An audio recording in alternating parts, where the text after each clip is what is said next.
Assalamualaikum warahmatullahi wabarakatuh. Kak Nela, kami pengen nih mendapatkan malam Lailatul Qadar, atau lebih tepatnya memaksimalkan malam Lailatul Qadar.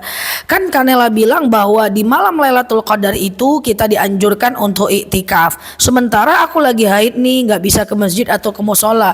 Apa sih yang bisa kita lakukan, yang bisa kita maksimalkan saat kita dalam kondisi haid?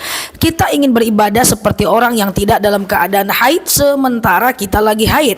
Apa yang bisa kita lakukan? Nah, baik di luar Lailatul Qadar maupun di dalam malam Lailatul Qadar, banyak hal yang bisa kita lakukan. Ingat ya, malam Lailatul Qadar itu terletak pada 10 malam terakhir yang ganjil, 21, 23, 25, 27, 29. Salah satunya adalah malam Lailatul Qadar. Lebih tepatnya malam keberapa tidak ada yang tahu, teman-teman. Bahkan ketika Rasul ditanyakan kapankah malam Lailatul Qadar itu pastinya, maka Rasul menjawab, wallahu a'lam bissawab, hanya Allah yang tahu, aku pun tak tahu. Ketika Rasul nanya kepada malaikat, malaikat, kapan sih malam Lailatul Qadar? Malaikat juga mengatakan wallahu a'lam, Allah yang lebih tahu. So kita nggak pernah tahu kapan malam Lailatul Qadar. Yang kita tahu adalah melakukan iktikaf sebagaimana biasanya pada malam itu. Salah satu aktivitasnya adalah iktikaf. Terus bagaimana kalau haid? Kalau kita haid, kita bisa memaksimalkan untuk di rumah saja. Ngapain kita? Yang pertama, kita bisa memperbanyak zikir. Dan berkali-kali saya sampaikan, zikir pada malam Lailatul Qadar boleh zikir apa saja. Boleh subhanallah, alhamdulillah, la ilaha illallah, wallahu akbar. Atau misalnya boleh zikir seperti zikir yang lain. Allahumma innaka afun tuhibbul afwa fa'fu anni. Allahumma innaka afun tuhibbul afwa fa'fu anni. Ini adalah zikir yang sangat dimaksimalkan di malam Lailatul Qadar. Jadi zikir khusus yang sangat dianjurkan pada malam Lailatul Qadar adalah Allahumma innaka afun tuhibbul afwa fa'fu anni. So yang pertama kita bisa zikir. Yang kedua, kita bisa tetap di rumah sambil muhasabah diri. Apa itu muhasabah diri? Ingat-ingat kekurangan diri kita. Semakin kita tahu salah kita, semakin Allah maafkan kita. Ingat, malam Lailatul Qadar adalah mode meminta maaf dan memanjatkan doa.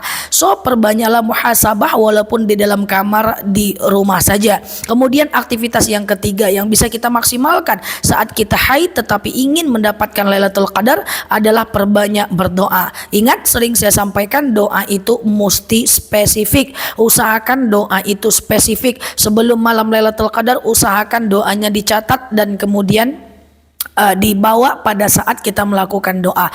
Tinggal di dalam rumah, bentang sejadah, nggak ada masalah dalam keadaan haid, menghadap kiblat, lakukanlah doa, lakukanlah zikir, lakukanlah aktivitas seperti bermuhasabah diri.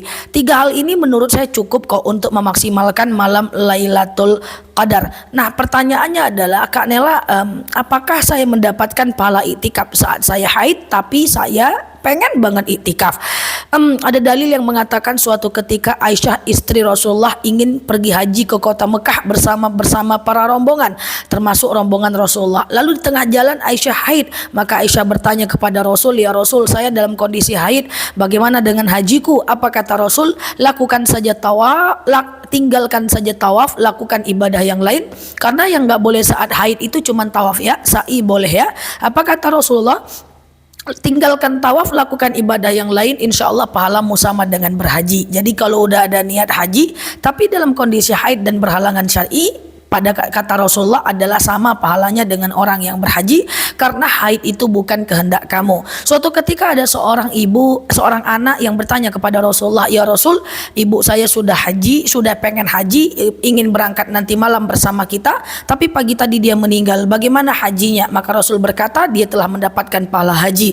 Maka kalau teman-teman pengen banget iktikaf tapi haid, insya Allah dapat pahala yang sama, dengan syarat pengen banget. Oke, teman-teman, like video ini supaya video ini up dan bisa dimanfaatkan oleh semua orang. Dan komentar terbaiknya saya tunggu. Follow kanal saya ini, dan ayo selalu temani aku, dan saya akan selalu upload video untuk teman-teman semua. Dan teman-teman jangan lupa konsumsi ya. Tugas saya ada produksi, tugas teman adalah konsumsi. Dan tingkat konsumsi teman-teman tentang video aku harus lebih kencang ya dibanding produksi aku, biar nggak ketinggalan tema. Cek ratusan video yang lain yang aku sediakan buat kalian semua. Yang lagi di sini, terima kasih telah menemani. Assalamualaikum warahmatullahi wabarakatuh.